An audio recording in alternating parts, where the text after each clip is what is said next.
Duel in the desert, Eala battles Turk in Abu Dhabi Open. A familiar foe awaits Eala as she begins her main draw campaign in the Abu Dhabi Open on Monday at the Zayed Sports City International Tennis Center in the United Arab Emirates. Eala, 20, will take on world number 112 Zeynep Sönmez of Turkey in the round of 32 with the time yet to be finalized as of this writing. The number 49 ranked Women's Tennis Association (W) player is coming off a quarterfinal finish at the Philippine Women's Open last Thursday where she lost to Camila Osorio of Colombia 4-6, 4-6 at the Rizal Memorial Tennis Center. Osorio would go on to win the prestigious WTA 125 event organized by the Philippine Sports Commission and the Philippine Lawn Tennis Association after a come-from-behind 2-6, 6-3, 7-5 victory over former world number 17 Dana Vekic of Croatia. Eala said she will have to do better after recognizing some lapses in her style of play during her stint in Manila as she is poised to reach a new career best rank of number 45 in the WTA. I think there were certain aspects of my game that just didn't show up today. I think there were certain things I really could have done better, but it doesn't have to be a big deal, Eala said. I think I have some good things to take away as well from this week in general. But yeah, we take it in our stride and move on. I just do my best to learn from what I can in this match.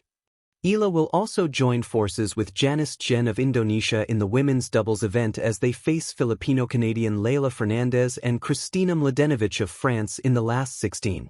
It will be the first time Eala and Chen will join forces in their respective professional careers as they have only faced each other once at the São Paulo Open in Brazil last September. But all eyes will be on Eala's match against Sönmez as she continues her pursuit of a second WTA title. Eala faced Sönmez twice in her career and won both matches. She first defeated the 23-year-old Turkish netter in the round of 16 of the 2023 W60 Nantes in France, 7-6, 5, 6-4, before repeating at the Eastbourne Open qualifiers, 6-1, 6-3, last June in the United Kingdom. The Eastbourne Open happens to be Eala's first WTA final of her career where she fell to world number 31 Maya Joint of Australia, 4-6, 6-1, 7-6, in the championship round. However, Sönmez will also be entering the Abu Dhabi Open oozing with confidence after making it as far as the third round of the Australian Open last January. Sönmez clawed her way up from the qualifying round in the Australian Open to make it into the main draw where she made it as far as the third round before losing to Yulia Putintseva of Ukraine, 3-6, 7-6, 3-6. A win over Sönmez could set Eala up with a last 16 match against Paula Badosa of Spain. The world number 26 Badosa was supposed to face Eala in the round of 16 of the Miami Open last March but backed out due to a back injury. Regardless, Eala assured her fans that she and her team are doing their best to ensure she is in her best form. I'm working hard. My team is working hard and we're working hard to maintain the level that I'm at and working even harder to go deeper and higher into the rankings inch by inch, Eala said.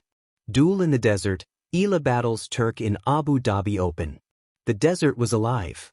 Not with the whispers of wind over sand dunes, but with the roar of a crowd, the hum of anticipation, and the crackle of energy that only a Grand Slam-level showdown could bring. Abu Dhabi, a city of futuristic towers and ancient sands, played host to yet another spectacle at the Abu Dhabi Open, but today, the spotlight belonged to two forces poised on the edge of destiny, Eala, the prodigious firebrand from the Philippines, and Turk, a rising star whose power and poise had earned respect across the tour. It was mid-afternoon, and the sun hung over the desert like a blazing sentinel.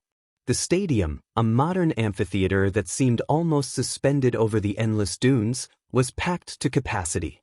Spectators from around the globe had gathered, drawn not just by the prestige of the tournament, but by the whispers of a duel that promised fireworks. On one side of the court stood Eala, her eyes steady, a quiet storm behind her calm demeanor. On the other side, Turk's gaze was sharp, calculating, exuding the confidence of someone who had fought battles and emerged unscathed. From the first serve, the tension was palpable. Eala's game was fluid, a combination of aggressive baseline shots and sudden net rushes that seemed almost choreographed. She moved like the desert wind itself, unpredictable, sometimes gentle, sometimes a force of nature. Turk countered with raw power, unleashing ground strokes that made the ball sound like gunfire against the hard court. Each rally was a miniature war, each point a small victory or crushing defeat. The crowd leaned forward with every swing. When Eala stepped forward for a backhand down the line that clipped the corner perfectly, gasps rose from every section. When Turk unleashed a thunderous forehand that screamed past her, the stadium seemed to vibrate. It was more than a match. It was a narrative unfolding in real time, a story written in sweat, grit, and determination. Between points, the heat of the Abu Dhabi sun was relentless. But Eala thrived in adversity.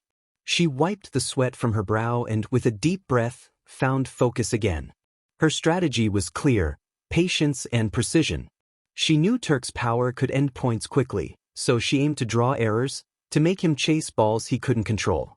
Her movement on the court was poetry in motion, one moment defensive, the next explosive, darting like a desert fox between baseline and net. Turk, for all his power, was no stranger to pressure. He adjusted, changed angles, tried to force Eala into mistakes. Yet, Eala's mental fortitude was remarkable. Every time he seemed to gain the upper hand, she countered with ingenuity, dropped shots that barely cleared the net, lobs that left him scrambling, angles that made the audience gasp. The desert wasn't just a backdrop, it was a character in this duel, amplifying every effort, reflecting the heat and intensity of their battle. As the first set drew to a close, the scoreboard read 6-4 in favor of Eala. It was a tight set, but her strategy had paid off. The crowd erupted in applause, sensing that they were witnessing the rise of a new legend. Turk retreated to his chair, towel over his face, recalculating, muttering strategies under his breath. This was far from over. The second set began with a burst of energy from Turk. He served with the force of a desert storm, and for a while, it seemed like the tide had turned. He took an early lead, 3-0, and Eala's fans held their breath. But she didn't falter. With every point, her confidence grew. She started to anticipate Turk's shots, cutting off angles, turning his strength against him. Slowly, methodically, she clawed her way back into the match. It was the ninth game, the score 5-4, Eala serving to stay in the set. Every eye was glued to the court. The rally lasted 20 shots, each strike echoing across the stadium, a test of skill, endurance, and willpower. Turk pounded a forehand down the line, and Eala leapt, twisting midair, and returned it with a backhand that seemed to defy physics. The ball kissed the line. The crowd erupted. That single point was a turning moment. Momentum shifted, and Eala captured the set 7-5.